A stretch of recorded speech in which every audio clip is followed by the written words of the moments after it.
প্রকৃতি কি সুন্দর, তাই না বলো? আমরা বোধহয় প্রকৃতির বর্ণনা করতে বসলে আমাদের দিনটা তো কম পড়ে যাবে। এবার বলো, তোমরা সবাই কেমন আছো? আশা করছি তোমরা খুব ভালো আছো। আমিও কিন্তু খুব ভালো আছি। দেখো কি সুন্দর পাহাড় থেকে বয়ে আসা জলস্রোতটা, কি সুন্দর লাগছে, তাই না? এবার কাছে গিয়েও তোমাদের ওখানে শেয়ার করব। এবার জায়গাটা তোমরা অনেকেই চিনতে পারবে, আর যারা জানো না তাদেরকে বলছি, এটা হচ্ছে আবার দুধিয়া।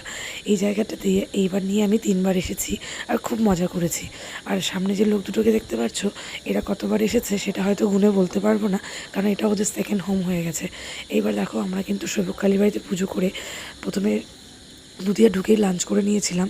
আর লাঞ্চ করে কিন্তু আমরা আর দেরি করিনি, আমি আর আমার মাম্মাম চলে যাচ্ছিলাম স্নান করতে, কারণ সবাই কিন্তু আগেই চলে গিয়েছিলো আমাদের ছেড়ে। আর এবার মা আর বাবাকে একসঙ্গে পেয়ে একটা ছোট্ট ক্লিপ আমি ক্যাপচার করলাম আমার ফোনে, আর তোমাদের সঙ্গেও শেয়ার করলাম। এবার দেখো, জলের মধ্যে গিয়ে আমরা এক পাও দাঁড়াতে পারছিলাম না। কেন কি পাথরগুলো এত স্লিপ কেন ছিল আমি জানি না, হয়তো বর্ষার জন্য হতে পারে। আর তোমরা কারা কারা এইরকম জল দেখলে নিজেকে আর আটকে রাখতে পারো না?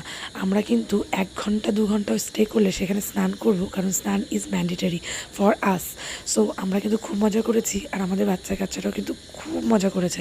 কিন্তু জানো, এবার কিন্তু একটু ভয়ও লাগছিল, কারণ এবার বর্ষার জন্য জলটা কিন্তু অনেক বেশি ছিল, আর তার থেকে বেশি ছিল কিন্তু স্রোত। সেটা হয়তো তোমরা ভিডিও দেখলেই বুঝতে পারবে। তবে আমরা খুব সাইডে স্নান করছিলাম, আর বাচ্চাগুলোকে কিন্তু সাইডে রেখেছিলাম যে তোমরা এখানেই মজা করো। নাই করেও কিন্তু আমরা এখানে 2 ঘন্টা জলের মধ্যে কাটিয়েছি। আর মার বকানি আর ঘ্যানঘ্যানানিতে ও লাস্টে আমি আর আমার হাজব্যান্ডই কিন্তু জল থেকে বেরিয়েছি। এবার দেখো, স্নান করে ফ্রেশ হয়ে আমরা কিন্তু একটু ঢং ঢং করলাম, আর এখানে দেখো গল্প করছি।